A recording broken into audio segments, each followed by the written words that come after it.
Hey guys, it's Molly. I am here in the test kitchen. Today we are going to be making a strawberry ombre layer cake.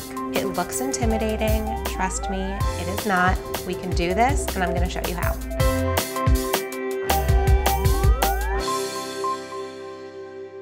To make this cake, we're going to use the reverse creaming method. Start with your dry ingredients. This is 3 cups of cake flour, and to that you're going to add your sugar and your baking powder and your salt.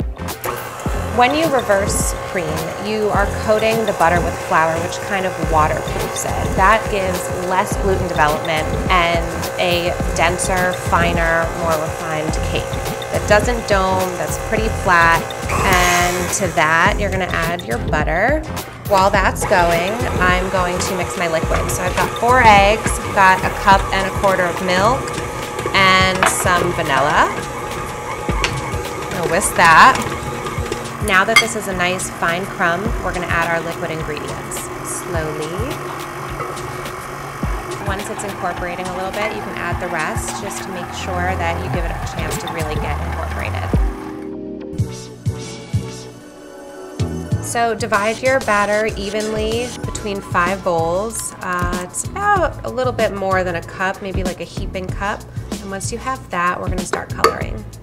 I'm using a deep pink, and because we want 4 different shades of pink, we want to start with a very small amount and go from there because it's easier to make it darker, but we can't make it lighter. We want this to be a really nice, light pink. This is looking really good, and it gives us a lot of room to go darker. We're going to dip a little bit more this time. Okay, so now we're getting really into the vibrant pinks. They will saturate a little bit more as they bake, so they are going to be slightly darker, so just keep that in mind.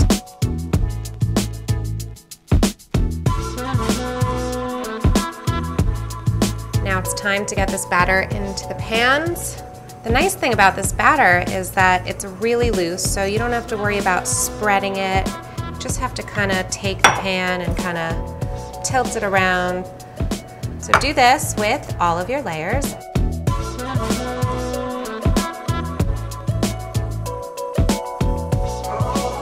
Into the oven. It only takes about 15 minutes. And turn them out, let them cool, and I'll show you how to frost it. So we've got our buttercream, lots and lots of buttercream. We are going to color this pink. We're looking for a light, dusty rose kind of pink. Make sure to mix this really well because it does take a while for the color to kind of evenly distribute itself.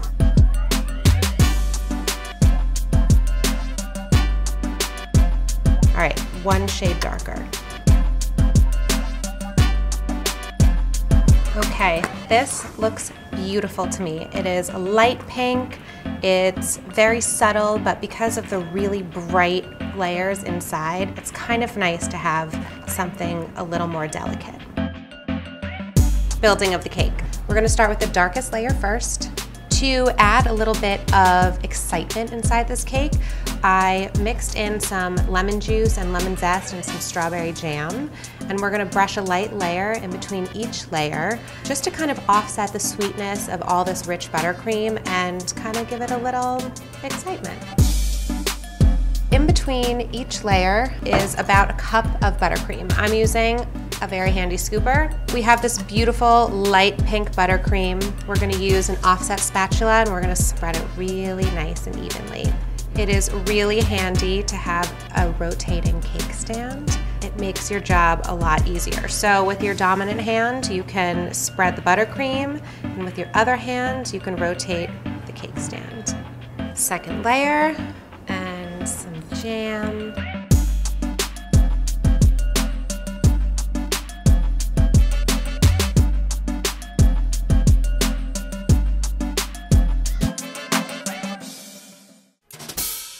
Here we go, our last layer. At this point, you're really wanting to make sure that your layers are even, that everything looks kind of held together. We're adding more than 1 cup on the top. We're gonna make sure to cover the sides all the way around with what we call a crumb coat. saying goodbye to the layers for now, and we will see them again when we cut into this. Oh, this is such a pretty color. Bring this buttercream around the sides of the cake just a little bit higher than the top, and I'll show you why. We are going to use our bench scraper, and we're going to scrape around the sides just to kind of get this all locked in. Okay, I'm going to take my small offset and I'm just going to pull from the edge inward to kind of get those nice sharp corners. It doesn't need to be perfect because we are going to be piping over this whole thing anyway. We're going to get this into the fridge for about 30 minutes and I'll show you how to pipe it. Okay, here we are. We have a great blank canvas to work on. We want a nice thick side of frosting. Start at the top. Hold your offset right in the middle like this, kind of angled, and then turn the board, just pressing lightly. We're gonna add now around the sides, and because the cake is cold, it'll be a lot easier to get this exactly the way that we want it.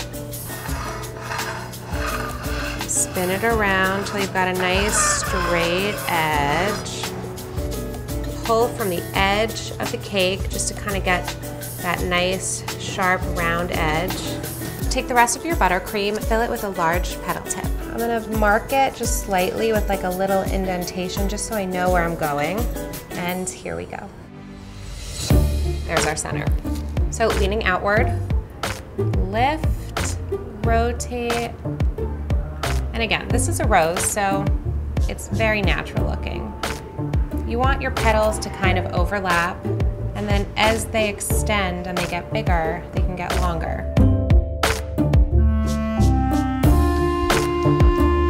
The nice thing about a Swiss meringue buttercream is that because it's so light, it gets a little bit of frayed at the edges, which gives it a really nice natural look. So here we go. Now we're getting to like the outer petals of this rose. Make sure to wipe. This actually is the only cake in my professional life that I've ever dropped. And I cried. And then someone told me to never cry over cake. You're gonna wanna go all the way to the edge here. So now we have the top. This is a good time to refill your bag because you're gonna need quite a bit to go around all the edge and you don't wanna have to stop in between. Okay, so I have my piping bag, more buttercream, same concept for the sides. You're gonna tilt your piping bag upwards, make sure that the wide end is at the bottom. And just underneath, you're gonna press the wide part into the cake a little bit just so it has something to grab onto. So just really even pressure, squeezing, and a nice rotation of the cake stand as you make your way down the cake. Sometimes the faster you go, the better. Raised it a little bit just so I can kind of really see what I'm doing as you get lower down into the cake.